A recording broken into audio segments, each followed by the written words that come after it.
Alright guys, so back into the project. Let's open up the AI assistant again and let's start generating stuff. So you want to go to Window, AI Assistant. There you go. So let's start generating something. So here's the section where you can type in your prompt.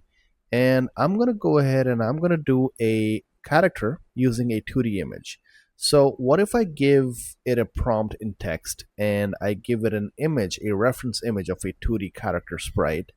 And what if I tell it to generate a complete 3D model of that particular character? Can this assistant do that?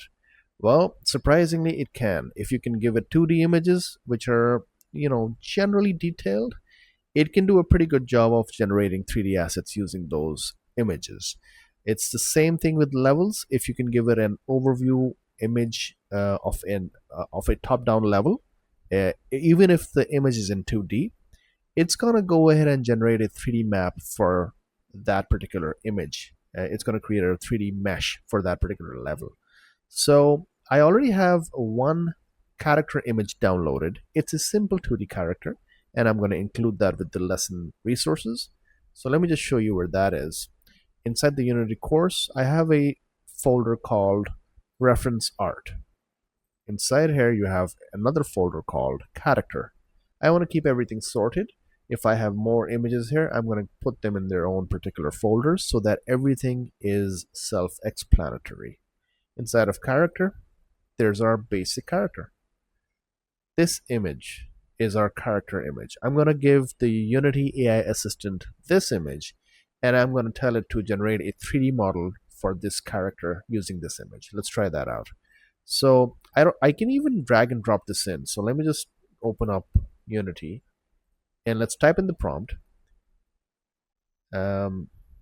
Generate a full 3D model for my character using, let's remove the comma, using the provided 2D image. Make it fun.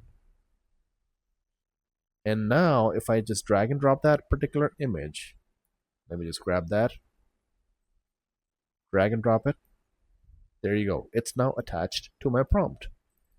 Let's go ahead and just hit send, but I want to make sure that Unity is selected, and in the agent dropdown you have these multiple AI agents, and of course pricing varies per agent, right? So you can use a just simple asking agent, you can use a strategy planning agent, and you can use the basic Unity assistant agent. So I have the default selected and I have Unity selected. There's another plus icon here. You can add in more agents if you want, but then again that will use up your free credits much faster. So here's our prompt. Generate a full 3D model for my character using the provided 2D image. Make it fun. And the image is attached. Let's run that. It's preparing. And of course, you need to have a stable, decent internet connection for this to work. Even more so than using some other browser-based AI LLMs, because this is generating real-time assets, and it's not only generating them, it might ask you for permissions to add them to your content folder, to your content directory. So whenever it asks you for permission, just go ahead and click yes, and it might do that multiple times while generating assets for your project. So let's just wait as it generates, and I'll continue the video right after. Alright guys, here we go. So the first time I gave it the prompt, it had a timeout, and you might get these timeout 300,000 errors. This basically means that your internet connection is not fast enough, or the LLM that you're using at the background at the back end is timing out. So no problems, just give it the prompt again. And I gave it the same prompt with the same image the second time, and this time I made sure that I had this AI assistant window open and running and right in front. And I had a look, and there you go. It generated the 3D asset for us based on the 2D sprite image that we provided it. Not only that, it did the textures, and it did the colors, and it did the art style. And after generating the asset, it even placed it in the game scene. So let's just go through the AI assistant window and see what it did. At the very end, it gives you a summary of sorts. So there you go. It says what I've done. It generated the 3D asset, created the assets slash models slash character prefab using your 2D reference, using our 2D reference. It instantiated it in the scene, basically means placed it in the scene, and it did a visual validation, basically verifying that the model's geometry and textures from multiple angles look correct, and ensured that it looked great. Amazing. So if I have a look right here on the scene window, you can see, let's just move this over to the side.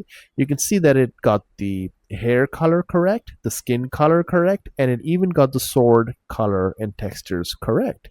It generated a full 3D character model for us based on the 2D image that we provided it.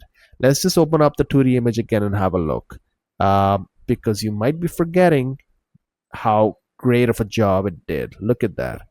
That's the 2D image that we provided it, and this is the 3D model that it generated for us. Of course, you can take it into Blender and just clean up these extra bits in the back, but you have a 90% workable character model based on 2D image prompt. It placed it in the scene, and this is the scene view, and this is the game view. So that's amazing, and it really works. So what I'm thinking is, next, let's go ahead and ask the AI assistant to create a complete game system for us.